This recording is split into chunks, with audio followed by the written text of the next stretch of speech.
तो दोस्तों शुरू करते हैं आज की इंफ्रा न्यूज। पहली खबर जो आ रही है वो है गुजरात गवर्नमेंट से, जिन्होंने अनाउंस की है 2 नए एक्सप्रेसवे प्रोजेक्ट उनके स्टेट बजट के अंतर्गत। तो यहाँ पे नमो शक्ति एक्सप्रेसवे जो कि देसा से लेकर पीपावाव के बीच में चलेगा वो बनाया जाने वाला है 430 किलोमीटर का। और इसके अलावा सोमनाथ द्वारका एक्सप्रेसवे बनेगा 680 किलोमीटर लंबा, जहाँ पर 57,120 करोड़ का ये एक्सप्रेसवे होगा। वैसे एक new development fund Gujarat setup कर रही है एक्सप्रेसवे बनाने के लिए उनके स्टेट के अंदर, जिसके अंतर्गत इन प्रोजेक्ट्स को भी फंड किया जाएगा और यहाँ पे लैंड एक्विजिशन बहुत बड़े लेवल पे भी किया जाने वाला है। अगली दोस्तों जो खबर आ रही है वो है गुरुग्राम से, जहाँ पर जो साउदर्न पेरिफेरल रिंग रोड है इसका रिपेयर का काम जल्द शुरू होने वाला है। करेंटली ये रोड के कई स्ट्रेचेस काफी खराब हालत में है, पोर्टल्स वगैरह है। तो यहाँ पर GMDA ने 5.5 किलोमीटर लंबे स्ट्रेच के ऊपर रिपेयर वर्क का काम जो है शुरू करने का डिसीजन लिया है, जो कि मानसून के पहले खत्म किया जाएगा और 9.6 करोड़ रुपीस इसके लिए यूज किए जाएंगे। अगली खबर दोस्तों जो आ रही है वो है न्यू दिल्ली म्युनिसिपल काउंसिल के एक नए इनिशिएटिव से रिलेटेड, जहां पर ये तालकटोरा स्टेडियम इंटरसेक्शन के ऊपर एक नई क्लॉक बनाने वाले हैं, यानी एक बड़ी सी घड़ी लगाने वाले हैं। तो दोस्तों यहाँ पर basically Delhi urban art commission जो है उनके द्वारा प्रपोजल दिया गया कि इस इंटरसेक्शन बेस्ड चौक के ऊपर जो है एक बड़ी सी घड़ी लगाई जाए, जैसे आपको कई जगह देखने मिलती है। और यहाँ पे भी अब लगाई जाने वाली है। 40 फीट की इसकी हाइट होगी, रेड स्टोन्स के साथ में इसको बनाया जाएगा ताकि एक हिस्टोरिक लुक इसको आ सके। अगली खबर दोस्तों जो आ रही है वो है पुणे के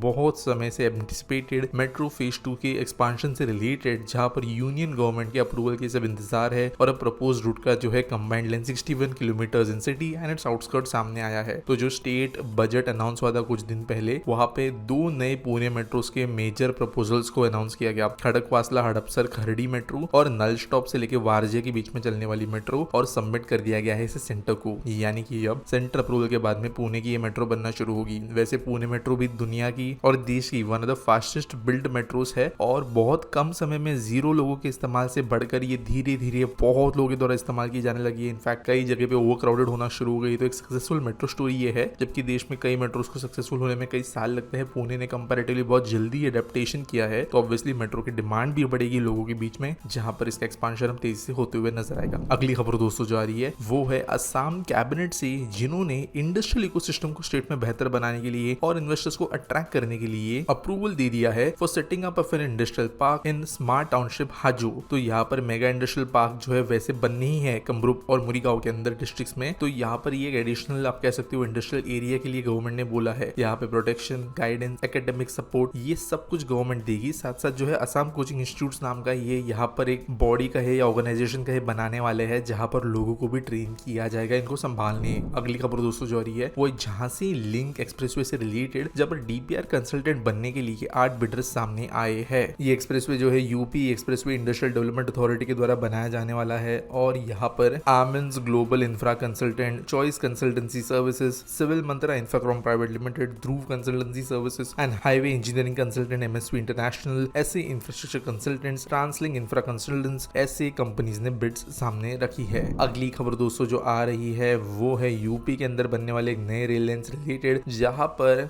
जल्द ही आपको नोएडा, ग्रेटर नोएडा और जो जेवर के एयरपोर्ट है इसको कनेक्ट करता हुआ एक रेलवे लिंक नजर आएगा। और 240 किलोमीटर का जो ये रेल लाइन होगा, ये 76 किलोमीटर लंबा जो एक्सप्रेस भी बन रहा है इन एरियाज को कनेक्ट करने के लिए, उसके काइंड ऑफ साथ साथ ही चलेगा। इसके लिए कई डिस्ट्रिक्ट्स को और कई गांवों को भी बेनिफिट मिलने वाला है। इस वजह से रोड, रेलवे दोनों कनेक्टिविटी बहुत बेहतर बनेगी। आज के आस्क पीटी सवाल के बारे में बात करें तो परमानेंट ड्राइंग पूछते हैं, why there is no charging infrastructure in India? Indian government is pushing for more EVs and targeting more than 60% of EVs till 2030. But how can people buy EVs without worrying about charging? Imagine asking people to buy petrol vehicles without any petrol pumps availability. Why is government making more and more charging stations like petrol pump? Please answer. देखो पहली बात, सरकार जो है ना वो charging infra बना ही नहीं रही है। सरकार जो है चार्जिंग इंफ्रा के लिए या तो किसी कंपनी को अपॉइंट कर रही है बहुत ही कम केसेस में, वरना चार्जिंग इंफ्रा जो है वो जो कंपनीज एक तो इंडिपेंडेंटली अब सेटअप हुई है, जैसे कि टाटा पावर ने जो है अपना सब्सिडी शुरू किया अपने EVs के लिए, या फिर जो है MG की सर्विसेज है, ओला की सर्विसेज है, एथर की सर्विसेज है, उन्होंने शुरू की है। या तो एग्जिस्टिंग पेट्रोल पंप जो है HPCL, BPCL इन लोग जो है अपने चार्जिंग स्टेशन लगा रहे हैं। सरकार का यहाँ पर सिर्फ जो है मोटिवेशन देने का, पॉलिसी अच्छी बनाने का, बिजनेस फ्रेंडली एनवायरनमेंट बनाने का मोटिव है। पैसा लगाना जो है प्राइवेट कंपनीज को है। फिर यहाँ पे चिकन नेक का प्रॉब्लम आ जाता है कि पहले चार्जर बनेगा तो EV आएगी, लेकिन EV आएगी तब चार्जर चल पाएगा। लेकिन अगर आप पिछले कुछ सालों का डेटा देखें तो बहुत अच्छे स्पीड से देश में चार्जर्स बढ़े, स्पेशली सिटीज में। एक और बात बहुत इंपॉर्टेंटली याद रखना जरूरी है कि पेट्रोल पंप आप शहर में चलाओ, क्या पेट्रोल गाड़ी, डीजल गाड़ी शहर में चलाओ, गाँव जाते हो चलाओ, कार्गो में चलाओ, कैसे भी चलाओ, आपको जाकर पेट्रोल पंप पे ही पेट्रोल भरना है। ईवीज के साथ में केस ये है कि more than 70 to 80% of use के सिनेरियो में आपको चार्जिंग स्टेशन पे जाने की जरूरत नहीं, क्योंकि आप घर पे उसको चार्ज कर सकते हो। आपको जो है पेट्रोल घर पे जो है नहीं आता जो आप भर सकते हो। इसके वजह से कंपैरेटिवली जब पूरा इकोसिस्टम डेवलप भी हो जाएगा ना, तो भी चार्जिंग इंफ्रा आपको पेट्रोल पंप के लेवल का नहीं नजर आएगा, क्योंकि 80% यूज के सिनेरियोज में जैसे इंट्रासिटी ड्राइविंग हो गई, 200-300 किलोमीटर के अंदर वाले ड्राइव्स हो गए, घर से घर चार्जिंग होने वाली है। जब लोग बाहर जाएंगे, दूर के ट्रैवल्स के लिए जाएंगे, जब जो है बड़े बड़े व्हीकल्स की हम बात करेंगे, जब वो ईवी में अगर शिफ्ट होती है तो इमरजेंसी सिचुएशंस आ गई, वो सब सिचुएशंस के अंदर हमें ईवी चार्जिंग इंफ्रा बनते हुए नजर आएगा। मैं उसका यूज के सिनेरियो वो होने वाला है, इसके घर पे चार्जिंग अवेलेबल है, वो जाके रोज चार्जेबल चार्ज नहीं करेगा, क्योंकि उसके अंदर एक और एडिशनल ऐसी भी है कि चार्जिंग इंफ्रा के अंदर चार्ज करना जो है तकरीबन पेट्रोल जितना ही महंगा पड़ जाता है, वो बिजली बहुत ज्यादा महंगी होती है। तो वो चीजें भी समझना यहाँ पर जरूरी है। और गवर्नमेंट जो है इसको जबरदस्ती पुश नहीं कर सकती कि अपना वो 10,000 करोड़ का बजट लगा के किसी शहर में चार्जिंग डेवलप करे। वो बस कंपनीज को इंसेंटिवाइज कर सकती है। उम्मीद करता हूँ आपको सवाल का जवाब मिल गया होगा। आपके पास कोई सवाल है, कमेंट सेक्शन में पूछ सकते हो। वीडियो अच्छी लगी तो लाइक शेयर सब्सक्राइब जरूर करना। मिलेंगे अगले वीडियो में।